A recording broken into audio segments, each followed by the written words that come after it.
UP में bulldozer की कार्रवाई अक्सर चर्चा में रहती है, लेकिन उन्नाव से एक ऐसा मामला सामने आया है जिसने प्रशासन की कार्यशैली पर गंभीर सवाल खड़े कर दिए हैं। यहां गंगा घाट कोतवाली क्षेत्र के सुखलाल खेड़ा गांव में राजस्व विभाग और पुलिस पर आरोप है कि उन्होंने बिना किसी कानूनी नोटिस के एक गरीब किसान के अमरूद के बाग पर बुलडोजर चला दिया। न सिर्फ फलदार हरे पेड़ काट दिए गए, बल्कि किसान की झोपड़ी भी उजाड़ दी गई। पीड़ित किसान का दावा है कि मामला कोर्ट में लंबित है, फिर भी अधिकारियों ने न्यायालय के आदेश को मानने से इनकार कर दिया। अब पीड़ित परिवार मुख्यमंत्री योगी आदित्यनाथ से न्याय की गुहार लगा रहा है।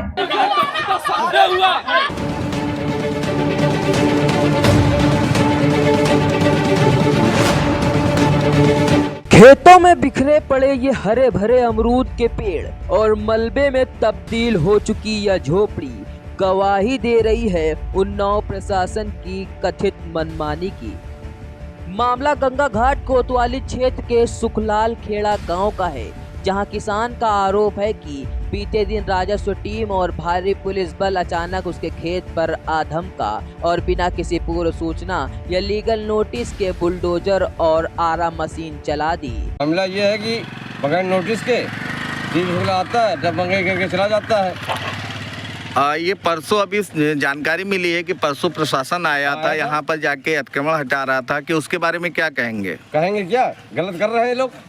अच्छा, यहाँ पे कुछ पेड़ गिराए गए हैं। हाँ, गिराए गए हैं। तो ये क्या बिना नोटिस हरे पेड़ गिरे हुए हैं? हमने देखा है कि 10, 12, 15 पेड़ गिरे हुए हैं। हाँ।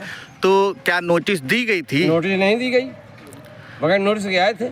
बता दें, पीड़ित किसान के मुताबिक इस जमीन का मुकदमा अभी उन्नाव न्यायालय में लंबित है। जब ग्रामीणों और किसानों ने अधिकारियों को कोर्ट केस की जानकारी दी तो आरोप है कि मौके पर मौजूद टीम ने यह कहकर पल्ला झाड़ लिया कि वे न्यायालय के आदेश को नहीं मानते। देखते ही देखते करीब 10 से 12 फलदार पेड़ जमींदोज कर दिए गए। नाम है आपका? हमारा नाम शिवा निषाद है। कहाँ रहते हैं? हम सुखलाल खेड़ा में रहते हैं। क्या कुछ मामला हुआ था कल की डेट में, जो आप लोगों के यहाँ हम जानकारी मिली है कि पुलिस प्रशासन आए थे, जेसीबी आई थी, क्या कुछ है, पूरी बात बताएं।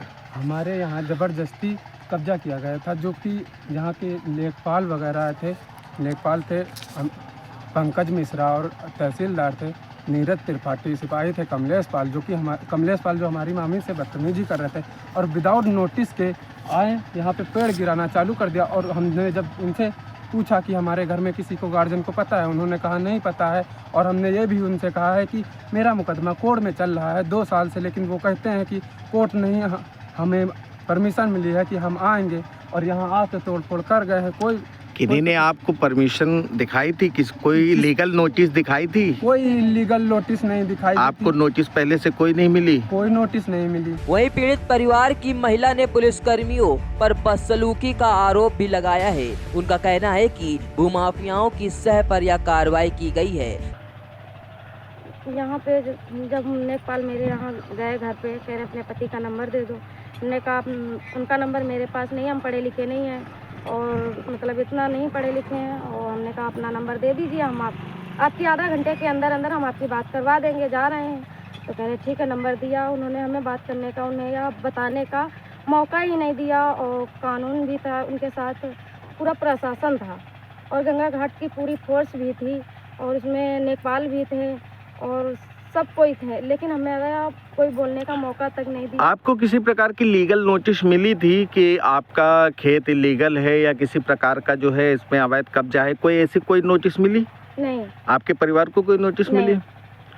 जानकारी मिली है इस खेत पर जाके पहले से कोई मुकदमा चल रहा है? जी हाँ। तो क्या बता सकते हैं कई वर्ष से मुकदमा चल रहा है? 2 साल से। 2 साल से मुकदमा हाँ। चल रहा है। तो ये मुकदमा किसके विरुद्ध चल रहा है, सरकार के बनाम या आपके अपोजिट जो कब्जेदार हैं उनके खिलाफ? दीपू शुक्ला।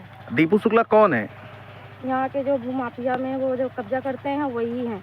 अच्छा। उन्हीं के खिलाफ हम लोगों ने मुकदमा डाल दिया, और जो हमने सोचा कि जैसे मतलब कानून जो है वही जो राह देगा वो उसी किनारे लग जाएंगे। तो आपने इसकी जानकारी, मुकदमे की जानकारी आपने कल आय प्रशासन को दी थी? जी हाँ, हमने दिया था। तो उन्होंने क्या बताया आपको? उन्होंने बोला हमसे उसे कोई मतलब नहीं है। कोर्ट में आपका मुकदमा चल रहा है, उसके बावजूद भी आपके यहाँ जो है कमल गिराए गए? जबरदस्ती करने लगे, और उसमें से एक सिपाही था कमलेश पाल, जो था कि बदतमीजी करने लगा हमसे और उसको मना किया। और जेसीबी भी चल रही थी, 2-2 3-3 मशीनें चल रही थी। मना करने के बावजूद भी कोई सुन नहीं रहा था। ताज्जुब की बात यह है कि पेड़ों को नष्ट करने के बाद उल्टा किसानों पर ही कानूनी शिकंजा कस दिया गया है। बेबस किसान अब सब परिवार मुख्यमंत्री दरबार में हाजिरी लगाने की तैयारी कर रहा है ताकि उसे और उसके बाग को उजाड़ने वालों पर सख्त कार्रवाई हो सके। G94 न्यूज के लिए अश्विनी शेखर की खास रिपोर्ट।